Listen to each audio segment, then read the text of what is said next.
Greetings to you from St. Paul's Parish and Newman Center on the campus of Wichita State University. My name is Father John Hay, and I'm the pastor, and I want to share with you a vision for our St. Paul Renaissance that we are beginning to talk about and raise money for. I have four major concerns that our community needs to address. The first is that we cannot all be in one room for Sunday worship. When we gather together as a parish family, as a Newman Center family, we have so many people, just the sheer number of people God is sending us, we can't all be in one room.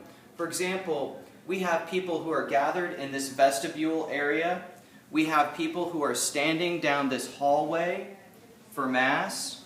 People gathered in this assembly room where there are many distractions. And they cannot all see the altar, and so they're participating in Mass by hearing Mass through a crackling speaker. And so we really want to all be in one room so that everyone can see and actively participate in the Eucharist. That is a fundamental pastoral concern for me because I want our young people, our college students, to have the best experience of Mass they possibly can. And now many of them can't even see the altar. And so just with the number of people we have and will continue to have every week, even at our 10 a.m. Mass, we have a lot of overflow. And so we would really like to, in our Renaissance, reorient the chapel to where the seats will be oriented and the altar will be oriented on a south-west, northeast axis. As you can see in the plans, the tabernacle will be placed directly behind the altar, as is appropriate, and the number of seats that we will be able to fit in there will nearly double what we currently are able to hold. On the plan, you might wonder why we didn't situate the chapel where it already is and just orient it this direction. That's because the stairwell takes out 32 seats, which is a significant number for the size of our community. However, this is a very functional design for us because the classroom, during the week it will function as a classroom, and there will be drapes here because this wall will be a glass wall. So it will function as a cry room for Sunday Mass, or it will also function for overflow at our larger Masses, for example at Christmas and Easter time. And it can hold 40 people. So the layout that we have is really functional, and it will help us to accommodate the number of people that we do have for Sunday worship.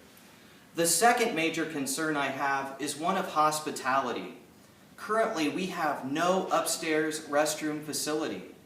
So those who are handicapped, we have to send out these doors around a windy switchback ramp all the way in the back of the Newman Center facility to go downstairs to use the restrooms. And also, our handicap accessibilities to get into the Newman Center are really tough to negotiate.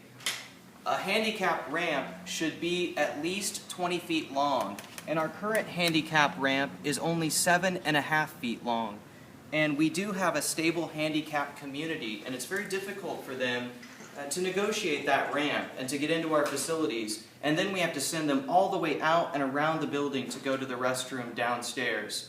And even those who just find it difficult to go downstairs, it would be nice for us to be able to offer upstairs restroom facilities. So as you can see in the plans, we have built in an upstairs men's handicapped restroom and an upstairs women's handicapped restroom.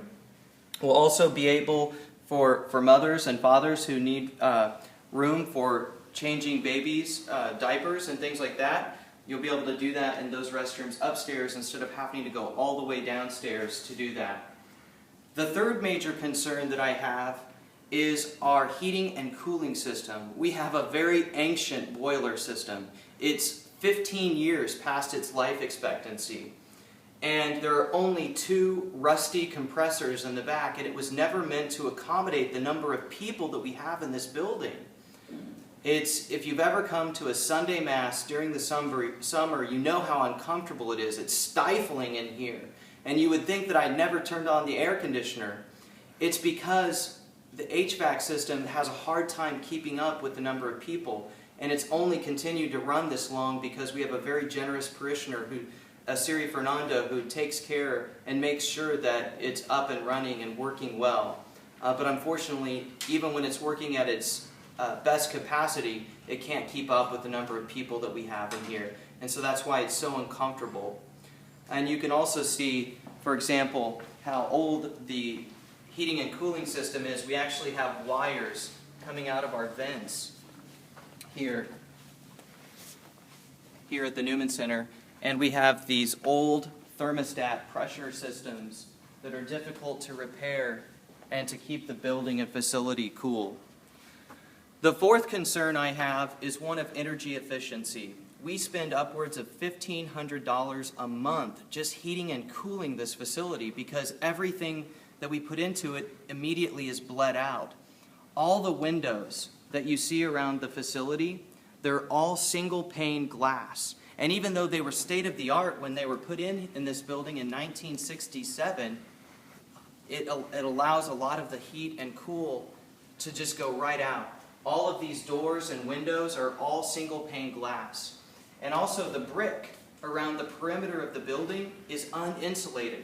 There is no insulation between the outside and inside brick. And so when you put your hand on the brick and the window, no matter what time of year it is, in the winter it's cold, both of them are the same temperature. In the summer they're both hot because the brick transmits the heat and cool from the outside into the inside of the building. So we want to add insulation on the outside of this brick and then also change all the windows and doors. This is a very expensive and daunting project for us, but the growth of our community really warrants this project. Our first year here, from 2010 to 2011, we had 60 active Newman Center students. In 1 year, we have increased to 181 active Newman Center students who are registered here.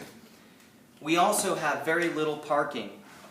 We have, on our outside, we have this circle drive here, as you can see, a circle drive. And then out here, we have the ability to have 50 cars in a small parking lot. We would like to add parking, 12 spots in this island, and leaving the trees there, but putting 12 parking spots there for handicapped accessibility. And also this lot over here that we own. We would like to put additional 40 slots there that would help the number of students that want to park here who are a part of our Newman Center and also attending classes at Wichita State University. We also want to draw some attention to the entrance. When you look at our building from the south end to the north end, when you're looking at it at a glance, it's difficult to tell where the entrance area is because there's no attention really drawn to it. We would like to create a little drama so that people can easily identify the Newman Center. As you can see over there, this is one of the largest parking lots at Wichita State University. It'd be wonderful for them to see the Catholic presence on campus, to know that we are here and what we do here. And so as we walk inside, I'll show you the design we would like to do, a very inexpensive, cost-effective way of adding some drama to our entrance area. The plan that we have is to create a peak and put 2 processional doors in the center and 2 side doors, one on each side of the processional doors. It's a cheap and inexpensive way, but a good way of helping us draw attention to our important and vital ministry here at the Newman Center. Thank you for your attention. Thank you for watching this video. Would you please consider a pledge to support the Newman Center and to support our ministry, to be a place where young men and women on the campus of Wichita State University can grow in their Catholic faith. God bless you.